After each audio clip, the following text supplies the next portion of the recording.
What is going on, ladies and gentlemen, boys and girls? My name is Chris. Welcome to the LAN Party YouTube channel. We're going to do a little bit of like a podcast type of just chill sesh where we're just going to hang out, talk, do our thing. I'm going to let them introduce themselves, and we'll see how it goes. All right, what's up, everybody? My name is Joe, and this is the LAN Party channel. We're going to be talking about whatever we want, basically, for this entire podcast. Yeah, I'm also Joe, so it's going to be kind of confusing. You guys can call me Divinity. That's one of my aliases.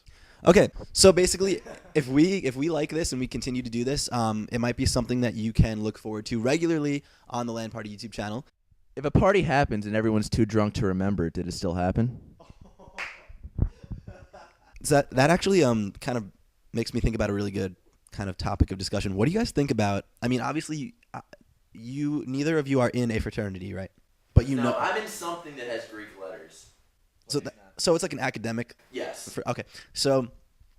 But you guys know the stereotypical frat life, right? Well, I know people. Right. Okay. So what do you think about being like an in the closet gay frat brother? In the closet, as in how many people know? None? Nobody knows. Could they tell at all? No. Like you seem straight. There's nothing wrong with it. Being gay, there's nothing wrong with that. No, but what do you think? Like what? Like if you, all right. So all right. Here's new situation. So you're a gay frat guy. You're you. So you don't seem like I look at you and I go, okay, like I don't know if he's straight or gay, but I'm not gonna assume he's gay. You have no flamboyant qualities, right? Well, I mean, there's a couple, but no, but like, so let's just say you're gay, for like hypothetically speaking, right? And you're in a Greek organization, and none of your brothers know. Do you tell them? Do you tell them after you cross and become a brother officially? Do you never tell them? Like, what do you do? I think it's one of those things that you need to say, because even if whether they can or can't tell, they're not going to know for sure, and you need to let them know, because first of all, it shouldn't hurt your chances or help your chances, whatever, but it's something that they should know. I think the earlier the better, honestly, because you don't want it to be like some type of surprise. You get to be unique. You get to be whatever you want to be, and that's all. the dream. Exactly. Hey guys, what's going on? I want to join your fraternity. I'm gay. Yep. Well, no, wait. The way you just said it, now there's phrasing. Phrasing. So you say, okay, I want to join your fraternity, blah, blah, blah, blah, blah, blah. Oh, and in case you were wondering, or I just want to let you know, I am gay. But here's the thing: I don't talk to anyone and say, "Hey, look, I'm interested in joining your fraternity. By the way, I just want to let you know I'm straight." Like, Well, to put it more bluntly, like you shouldn't be during your sign-ups just be like, I'm gay, I'm gay, I'm gay. Yeah, like once you're getting to know people, like you're in your fraternity, whatever, you're hanging out with people, and they're just like wondering, they're being like, yo, check out that girl over there, and you're like, I'm not really interested in girls. You can be like that, and there's a little bit of a situationalness to that, so you can keep it a little bit more, I don't know, civil. And I mean, it's like if you're gonna do it later too, it can also be easier, because like if you told me right now that you were gay, I'd have no problem with that. I mean, I've known you how many years? I got no problem with that. so, okay, so I see. So, do you think? So you think it's better to say later on, "Oh, by the way, I'm gay," than it is to say like a week after you become a brother or something? I'm saying as long as you do it the right way, it doesn't matter when you do it.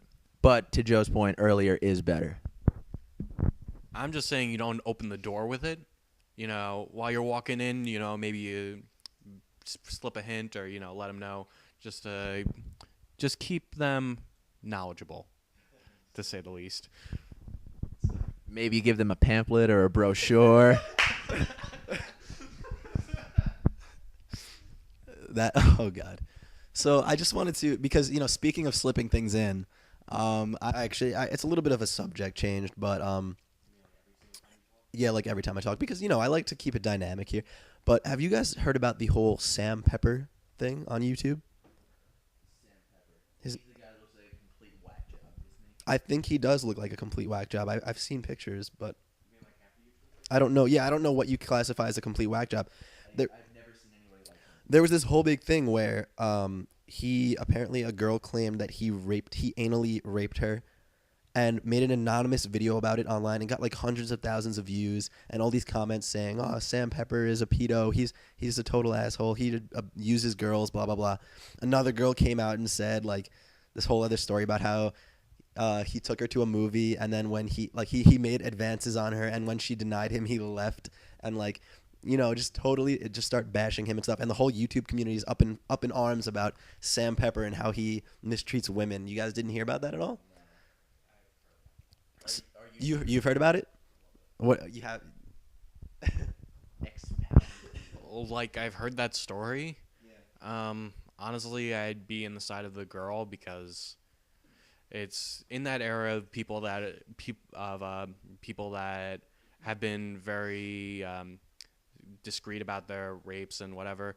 A lot of people have been coming out about it because of this like feminine movement that's been going on recently.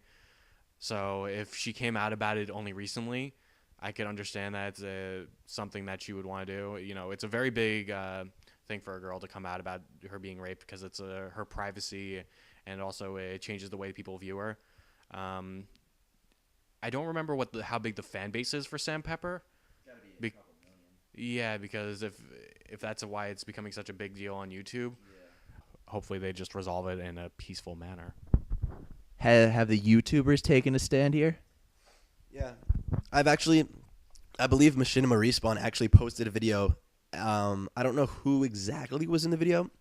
This is all a little bit of hearsay, but I know it's a fact that Machinima Respawn had a video addressing the situation, taking a stand against Sam Pepper. Meanwhile, I mean, the video, the anonymous, the video is anonymous, so the girl it's like her face, it's dark, and it's her saying, "Oh, Sam Pepper anally raped me," and she goes on to tell this whole story. And I mean, you guys haven't seen the video, I suppose, but like, it's very. I mean, I don't buy it personally. It's very like the fact is like I feel like if someone raped me, I would say, "My name is this." Like this is my name on this date. This happened, and it's very. I don't know. It's just a little vague for me. And personally, I'm about to go make a video claiming that he touched me in my parts just to get some views. I don't know. I mean, I feel like I feel like everyone's kind of hopping on the bandwagon to take, you know, the advertisement aspect of it. I don't know. Well, it's a touchy subject. But seriously, I mean, you know, with domestic violence being really the flavor of the month here all over the world, you can't really just say stuff like this. You got to be sure. And I mean, in situations like this, you're always gonna side with the female. So she better be damn sure, though. She better be damn sure. Has Sam Pepper said anything about it? Because the thing I read about it. No, I haven't seen any response from him. Okay, so you've seen no response. If he's like not even like responding to it, that probably means that he's afraid of it and doesn't really know what to respond with. Or he's just disregarding it as it never happened. Or like, yeah, he's just disregarding it as just some scary person that's like not doing. That's just, you know, trying to view horror out of him. Right. All right, so Chris found something. Hot scoop. Okay, so we're just gonna take a look at Sam Pepper's YouTube channel and see his. I mean, supposedly there's an apology or something like that. So we're gonna take a look at that, and we'll be right back to talk a little bit more about this because this is actually kind of intriguing to me. And yeah, it looks like he has 2 million subs. So This isn't a 750,000. we'll be right back. So my conclusion is, who knows? Maybe Sam Peppers did rape some girl, but Peppers or Pepper? Sam Pepper, Peppermint. The video that I saw, the anonymous girl talking about it, like that just sounded like a bunch. She sounded like, and then he invited me to his apartment, and the doors just open. I was like, shut the. Sounds like you're reading. I was like, shut up. Like, here, Joe. She did say in her video she's not trying to get revenge, make a point. She's just trying to, I don't know. It sounds like a reach out for help. So she's trying to put it on YouTube instead of going to the authorities. Which would be a more effective method, do you think? I mean, come on. I bet you that if she got interviewed about this, she would sound a lot different. But because she's just talking to whoever's watching, I think her argument loses a lot because she went on the internet instead of actual people who could help. No, I think the real thing is, if somebody accuses you of rape, that's a really serious offense. You know what I mean? That's the real deal. And to have someone, if I came out to you and said, or if I came out to YouTube and I said, Joe Divinity anally raped me, and I had a video that showed, it didn't even show my full face, and I said I'm remaining anonymous, but I want to say that Joe raped me, and I went to he invited me to his house, and it happened, and I said no because I didn't want to be rude. And if I said that and I posted that video, that just sounds like, if I really wanted attention, I would say my name is Chris P. Or whatever. I don't want to say that's fine. Fine, don't say your last name. My name is Chris P. On this date, this happened. It was like this time. You know what I mean? I feel like there needs to be some sort of, you need to own it. You can't just be anonymous about it. And I don't know. And that's a great point. You should go to an actual authoritative, figure of some sort to actually get a result. All right, so let's stop talking about rape. All right. I have a good question, but before I ask the question, I'm just going to do a quick shout out to some of our followers on Twitter. Shout out to my boy Charles Green. Shout out to our 5 followers. Shout out to Lucky Strike. Shout out to Land Resort. Shout out to Club Conflict. Shout out to Aiko Resendez. We know you. Shout out to Timmy Kins, my boy. I love you, Timmy Kins. We about to do some collab work. Keep it real, keep it sexy, and remember that we don't trust these hoes. All right. So going along the lines of hoes, here's my question to you guys. Are these hoes loyal? Well, I got one word for that. No. You could tell I've run out of things to talk about because I'm just going to keep doing shout-outs. Shout out to my boy at Robbie Bay. Rob Saratella 3.0 on Twitter. Everybody go follow at Robbie Bay. I have not. Is Nintendo making a comeback? Okay, yeah. Hold on. Hold on. That's a great. No, is Nintendo falling off the face of the earth, or are they making a comeback? I say they fell off in like 2008. I don't know. I say when they released the Wii, they signed their soul to the devil. Okay. Well, to be fair, the Wii did sell great when it first came out. But hey, Nintendo went all out for this next wave of games. They got like 6 or 7 new ones coming out. They just released the new ones for the 3DS. I mean, they are trying hard. They're going ham. I'd just like to give a negative shout out to the gaming community for making innovation a net profit negative. And what has Nintendo been doing recently? They released the Wii. The Wii was the first motion sensor gaming system that came out. It sold great when it first came out, but it didn't have the support, the game support, and the console didn't have the graphical support that it needed to keep the games flowing for it. So the consoles like the Xbox 360 and the PS3 wound up outclassing it entirely because it had a lot stronger graphic support. It had a lot stronger gaming support. I bet if I asked both of you what games do you know that are on the Wii that you would play, you'd probably name 1 or 2. But if I asked you games that you'd play for Xbox 360 or for the PS3, you could name 4 or 5 to maybe 10. Yeah. That type of statistic is a little bit shocking for a company as powerful as Nintendo because they have a lot of money. They have a very great franchise. They go back to 1985. It's really depressing to see that. Plus, when you look at it, I mean, Call of Duty, a game that is out on every system. They're out on the freaking DS. They dropped the Wii and the Wii U eventually. They're not even coming out on it anymore. So what does that tell you? They want no part of that. Agreed. Yeah, I never really bought onto the whole Wii bandwagon. I mean, my younger siblings, I have 2 younger siblings who live with me here or when I'm home, I should say, when I'm not at college. And they liked the Wii when it came out. They played it a lot. I had fun with it. I enjoyed it. But after about a week, I was like, look, I'm going to go play some COD. It really wasn't that appealing to me. I mean, it's like a fun thing occasionally. But really, when I think of Wii, I think of Wii Sports. That's it. Wii Fit. I think of maybe Wii Fit, like Wii Sports Resort, that kind of stuff. And then that's it. I would never play COD on a Wii. I mean, there are some YouTubers who actually got their fame and got their I don't want to say prowess. That's weird. But they got recognized because they were gamers on the Wii or on the Wii U, and they stood out because of that. And I don't understand that at all. I don't know. I mean, that's just not my bag. But no, I'm just not a Wii person. I vote no. You're not going to Hollywood. But I mean, if they didn't have a chance against the PS3 and Xbox 360, they got no shot now with the PS4 and the Xbox One. They are just so far behind. There's no way they can catch up. Well, the only reason why these consoles I think would keep up, like the Wii U, is the game support that comes with it. There's always going to be a place in people's heart for a game like Mario Kart 8 or a game like Smash Brothers for Wii U. You know, everyone wants to play that game. It's a very fun, friendly, just game that's very simple and multiplayer, just local multiplayer, something that's been a dying breed for these other systems. The other systems have become more of a personal, like, home, like almost a computer, where you can go on your YouTube, you know, chat with friends using Skype and play a game at the same time, while the Wii U is still like that at-home local game where you got 3 or 4 friends that you're just like sitting there laughing with there as you go and drive around the racetrack backwards and crash into everyone. I mean, look at how many games that come out today where multiplayer is a throw-in, where it's something they just cooked up at the last second. Like The Last of Us has it just thrown in there.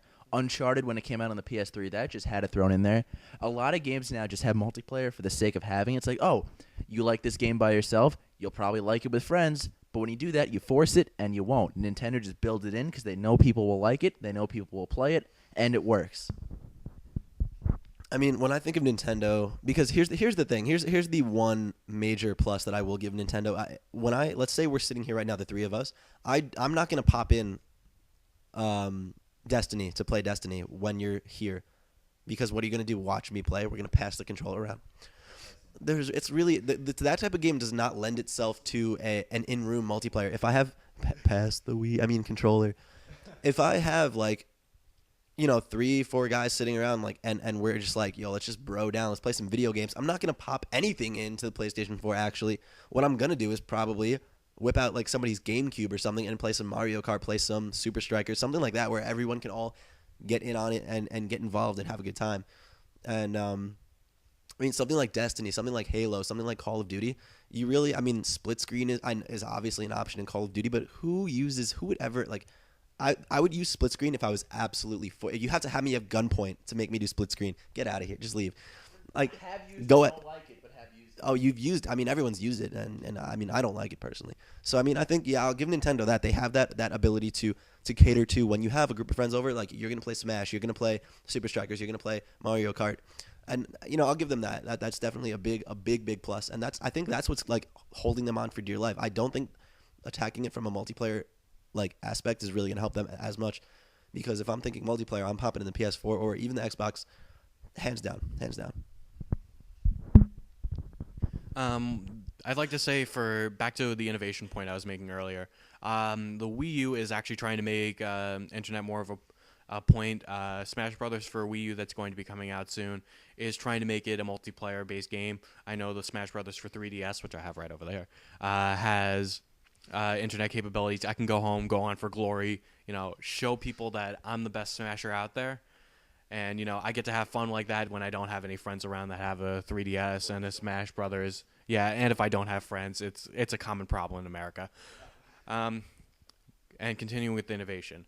So when they came out with the Wii U, that was the first console that had a touchscreen for a controller. That was, like, incredible. It was a tablet as a controller. I was like, that's pretty cool. Did I get one off the start? No, because the Wii just didn't have the game support that I was looking for, and the Wii U didn't have any launch titles to start with, and that same problem lasted for 2 years. That's not good for their sales perspective.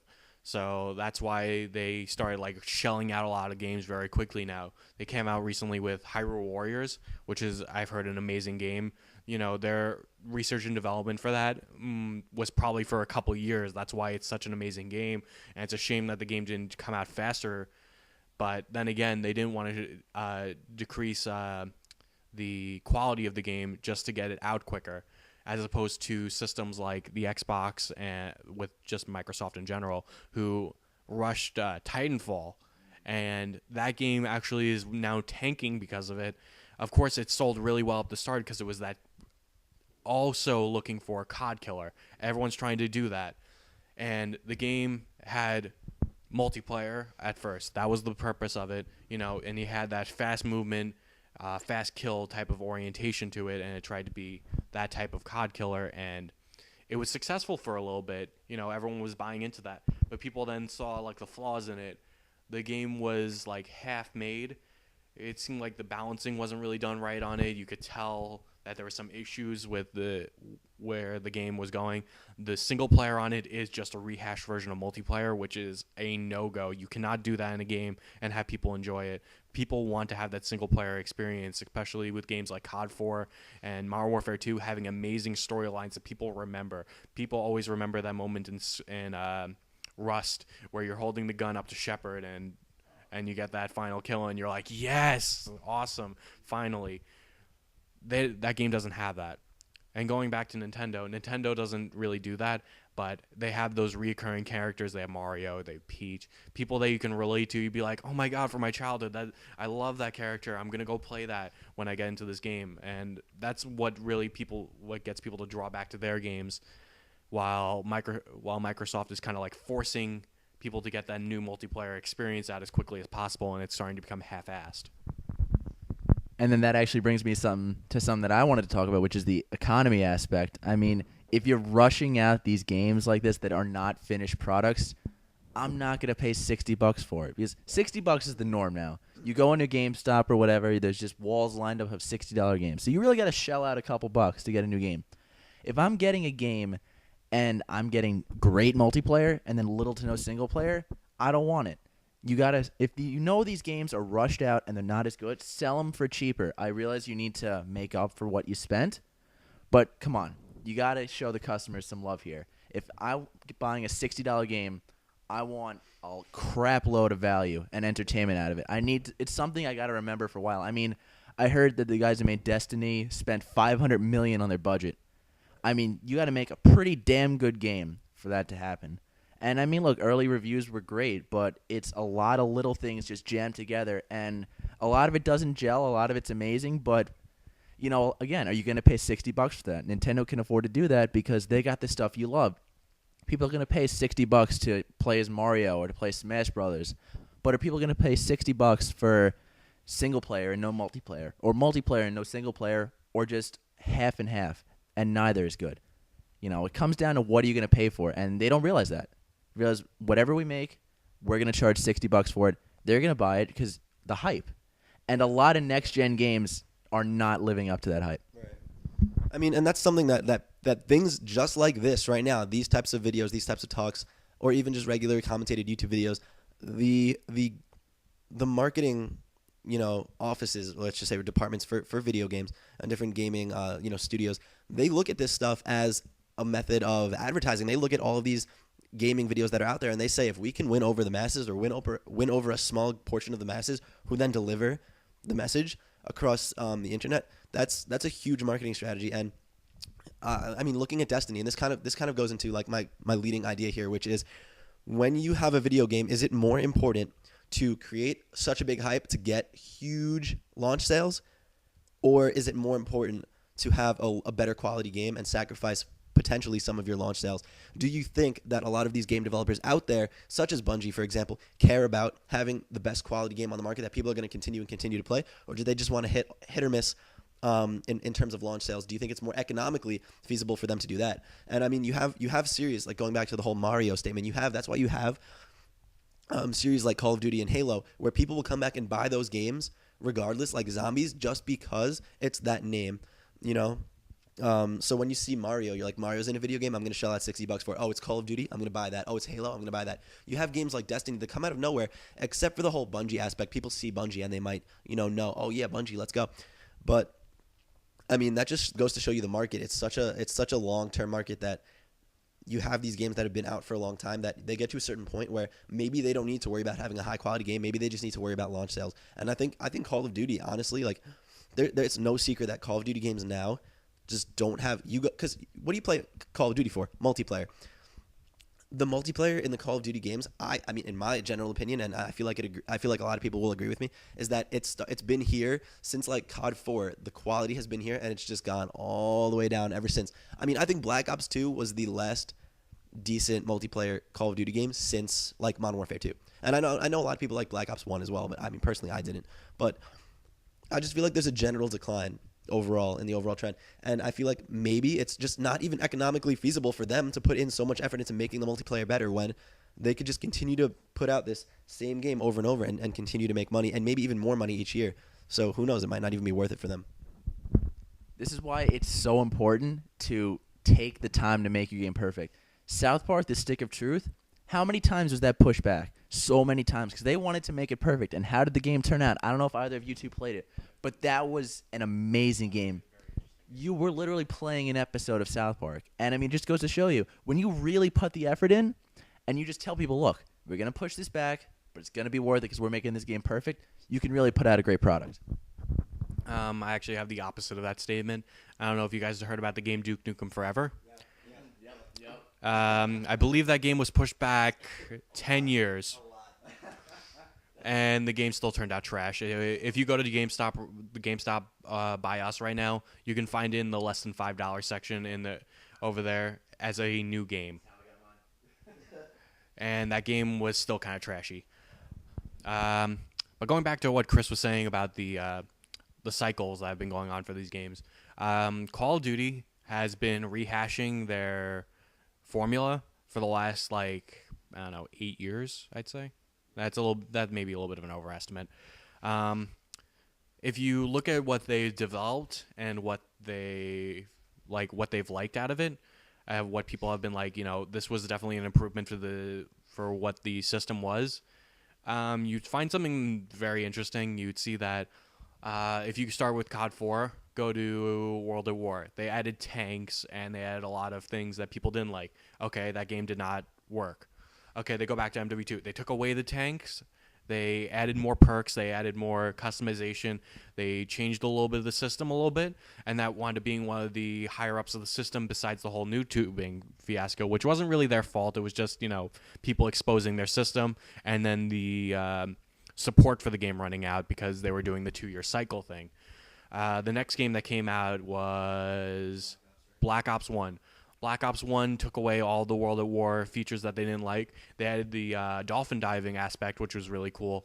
They had the ability to have equipment and a grenade, which was definitely liked by people. They also switched away some of the guns and made it a little bit more diverse because people weren't liking how indiverse the guns were for Modern Warfare 2. CODs are just going downhill from there.